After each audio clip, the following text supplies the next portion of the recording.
ನಾವಿಬ್ರು ಎಲ್ಲರೂ ಗೊತ್ತಿದ್ದಂಗೆ ಅದೇ ಚೀಫ್ ಮುಖ್ಯಮಂತ್ರಿಗಳ ಹತ್ತಿರ ನಮ್ಗೆ ಕ್ಷೇತ್ರಗಳ ಕೆಲಸಗಳಿಗೆ ನಾವಿಬ್ರು ಹೋಗಿದ್ವು. ಸರ್ ಕಾಂಗ್ರೆಸ್ ಪಕ್ಷಕ್ಕೆ ಅವ್ರು ಕರೆದು ನಿಜಾನ ನಿಮ್ಮನ್ನ ಅಂತ ಯಾರು ಇವರು ಸಿಎಂ ಅವರು ಮತ್ತೆ DCM ಅವರು ಈ ಬಗ್ಗೆ ಎಲ್ಲೂ ಕೂಡ ನಾವು ಚರ್ಚೆ ಮಾಡಿಲ್ಲ. ಈ ಬಗ್ಗೆ ನಾವೆಲ್ಲೂ ಚರ್ಚೆ ಮಾಡಿಲ್ಲ. ಅಲ್ಲ ಸರ್ ಅವ್ರು ನಿಮ್ಮನ್ನು ಕರೆದಿದ್ದು ನಿಜಾನ ಅಂತ ಎಲ್ಲ ಕರಿಬೋದು, ನಾವು ಅವ್ರನ್ನ ಕರಿಬೋದು, ಅವ್ರು ನಮ್ಮನ್ನು ಕರಿಬೋದು, ಅದ್ರ ಕತೆ ಬೇರೆ.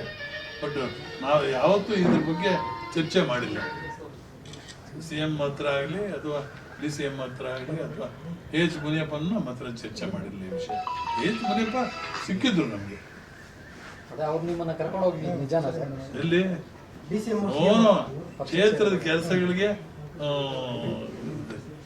ಅವ್ರು ಸ್ಪಂದಿಸಿದ್ರು. ಅಲ್ಲಿದ್ರು ಚೀಫ್ ಮಿನಿಸ್ಟರ್ ಹತ್ರ ಇದ್ರು. ಇಲ್ಲಪ್ಪ ಯಾರು ಕರೆದಿಲ್ಲ. ಯಾಕೆ ನಮ್ಗೆ ಆರಾಮಾಗಿದ್ದೇವಲ್ಲ ಇಲ್ಲಿ. ಒಂದು ಮುಖ್ಯಮಂತ್ರಿಗಳ ಹತ್ರ ನಮ್ಮ ಕೆಲಸಗಳಿಗೆ ಹೋಗಿದ್ದೇವೆ. ಕ್ಷೇತ್ರದ ಕೆಲಸ, ಕ್ಷೇತ್ರದ ಅಭಿವೃದ್ಧಿ ದೃಷ್ಟಿಯಿಂದ ಹೌದು. ಇವಾಗ ನೋಡಪ್ಪ, ನಿಮ್ಮ ಕೋಲಾರ ಜಿಲ್ಲಾ ಕೇಂದ್ರದಿಂದ ತಾಲೂಕು ಕೇಂದ್ರಕ್ಕೆ ಇದುವರೆಗೂ ರೋಡ್ ಇಲ್ಲ.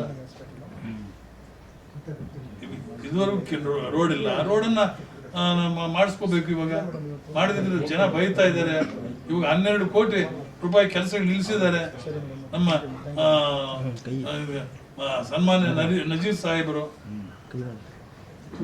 MLC ಅವರು ಯಾರೋ ಕಾಂಟ್ರಾಕ್ಟ್ ಮೇಲೆ ದ್ವೇಷ ಇಟ್ಕೊಂಡು ಅವ್ರ ಮೇಲೆ ಅಲಿಗೇಷನ್ ಕೊಟ್ಟು ಜನ ನಮ್ಮನ್ನು ಬೈತಾ ಇದ್ದಾರೆ. ಮೊನ್ನೆ ತೊಟ್ಟಿ ಹತ್ರ ಕೆಲಸ ನಿಲ್ಲಿಸ್ಬಿಟ್ಟು ಇದು ಕಿತ್ತಂಡೂರು ರೋಡು, PWD ರೋಡು ಮತ್ತೆ ಎಲ್ಲ ಅವೇ ನಿಲ್ಲಿಸ್ಬಿಟ್ಟಿದ್ದಾರೆ.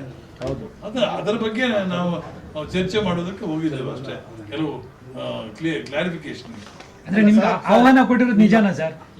ಆಹ್ವಾನ ಕೊಟ್ಟಿರೋದು ನಿಜಾನ ಅಂತ ನಿಜಾನ ಸರ್ ನಿಮ್ಗೆ ಅಂತ? ಯಾರು? ಇವರು ಕಾಂಗ್ರೆಸ್ನವರು ಸರ್. ಕಾಂಗ್ರೆಸ್ನವರು ಅಂದ್ರೆ ಯಾರಪ್ಪ? CM ಅವರು ಮತ್ತೆ ಮುಖ್ಯಮಂತ್ರಿಗಳೇ ಕೂಡ ಕರಿಬೇಕಲ್ಲ. ಮುಖ್ಯಮಂತ್ರಿಗಳು ಪಾಪ ಕರೀಲಿಲ್ಲ ಯಾವತ್ತೂ ಕೂಡ. ಮಾತುಕತೆ ಮಾಡಿದ್ದಾರೆ ಕೆಲಸಗಳಿಗೋಸ್ಕರ ಹೋಗಿದ್ವು, ಕೆಲಸಗಳು ಮಾಡಿಕೊಟ್ಟಿದ್ದಾರೆ ಅಷ್ಟೇ. ಮಿಕ್ಕಿದ್ದು ಏನೋ ಅದು ರೆಕಮೆಂಡ್ ಮಾಡಿದ್ದಾರೆ. ಸರ್, ಲೋಕಸಭಾ ಚುನಾವಣೆ ಒಳಗಡೆ ಇಬ್ರು ರಾಜೀನಾಮೆ ಕೊಟ್ಟು ಕಾಂಗ್ರೆಸ್ ಸೇರ್ಪಡೆ ಆಗ್ತಾರೆ ಅಂತ ನೇರವಾಗಿ ಆರೋಪ. ನಮಗೆ ಏನಂತ ಕರ್ಮ ಇದೆ? ನಮ್ಮ ಜನ ಆಯ್ಕೆ ಮಾಡಿದ್ದಾರೆ. 5ನೇ ಸಾರಿ ನನ್ನನ್ನು ಮಾಡಿದ್ದಾರೆ. ಅವ್ರನ್ನ ಫಸ್ಟ್ ಟೈಮ್ MLA ಮಾಡಿದ್ದಾರೆ. ಸಂತೋಷ. ಇನ್ನ ಹುಡುಗ ಚೆನ್ನಾಗಿ ಬೆಳೀಲಿ. I wish him long political life. ನಿಮ್ಮ ರಮೇಶ್ ಕುಮಾರ್ ಅವ್ರಿಗೆ ಗೆಲ್ಸ್ಕೊಂಡ್ ಬರ್ತಾರಂತೆ ಸರ್ ರಾಜೀನಾಮೆ ಕೊಡ್ಸಿ. ಹೌದಾ? ನಿಮ್ಗೆ ರಾಜೀನಾಮೆ ಕೊಡ್ತಾರೆ, ಒಳ್ಳೆ ಖಾತೆ ಕೊಡ್ತಾರೆ. ಅಟ್ಲೀಸ್ಟ್ ಅವರ ಹೇಳಿಕೆಗೆ ನನ್ನ ಸ್ವಾಗತ, ಸಂತೋಷ, ಅಭಿನಂದಿಸ್ತೇನೆ ಅವ್ರನ್ನೆಲ್ಲ. ಹೋಗುವ ಪ್ರಶ್ನೆ ಅಲ್ಲ ಇದು. ಅವರು ಹೇಳಿದ್ದಕ್ಕೆ ಅದನ್ನ ನಾನು ಅಭಿನಂದಿಸ್ತೇನೆ ಅವ್ರನ್ನ. ಬಟ್ ಆದ್ರೆ ನನಗೆ ಹೋಗುವ ಒಂದು ಚಿಂತನೆ ಇಲ್ಲ, ಹೋಗುವ ಪರಿಸ್ಥಿತಿ ನಾವಿಬ್ಬರಿಗೂ ಅನಿವಾರ್ಯ. ರಮೇಶ್ ಕುಮಾರ್ ಒಪ್ಪಿದ್ದಾರೆ ಅಂತ ನಿಮ್ಮನ್ನ ಪಕ್ಷ ಕರೆಯಲಿಕ್ಕೆ. ಥ್ಯಾಂಕ್ಸ್, ಅವ್ರಿಗೂ ಕೂಡ ಥ್ಯಾಂಕ್ಸ್ ಹೇಳಿದ್ದಕ್ಕೆ. ಹೇಳಿದ್ರೆ ಅವ್ರಿಗೂ ಕೂಡ I will be very grateful to you. ಅವ್ರು ಅಭಿನಂದಿಸ್ತೇನೆ. ನೀವು ಸೇರ್ಪಡೆ ಆದ್ರೆ ರಮೇಶ್ ಕುಮಾರ್ ಮುಂದೆ ನಿಂತ್ಕೊಂಡು ನಿಮ್ಮನ್ನು ಗೆಲ್ಸ್ಕೊಂತಾರಂತೆ. ಪಾಪ ಅವರ ಭಾವನೆಗಳು, ನಾವು ಅವ್ರನ್ನ ಅದಕ್ಕೆ ವಿರೋಧ ಮಾಡೋದಿಲ್ಲ. ಬಟ್ ಆದರೆ ನಮ್ಮ ಅಭಿಪ್ರಾಯ ಹಿಂಗಿದೆ. ನಾವೇ ಪಕ್ಷದಲ್ಲಿ ಆರಾಮಾಗಿದ್ದೇವೆ, ಹ್ಯಾಪಿ, ಕಂಟೆಂಟ್, ಆರಾಮಾಗಿದ್ದೇವೆ. ಕೆಲಸಗಳು ಮಾತ್ರ ಅವ್ರ ಹತ್ರ ಹೋಗಿದ್ರು ಅಷ್ಟೇ. ಒಂದು ವೇಳೆ ಕರೆದ್ರೆ ಸರ್ ಏನ್ ಮಾಡ್ತೀರಾ ಅಂತ? ಒಂದು ವೇಳೆ ಕರೆದ್ರೆ ಮತ್ತೆ ನಿಮ್ಗೆ ಎಲ್ಲಿಗೆ? ಕಾಂಗ್ರೆಸ್ಸಿಗೆ ಇಲ್ಲಿ ಕರೆಯುವುದು. ನಾವು ಈಗ ಹೊಸದಾಗಿ ನಾವು ಎಲೆಕ್ಷನ್ ಫೇಸ್ ಮಾಡ್ಬೇಕು ಅಂತಿದ್ದೇವೆ.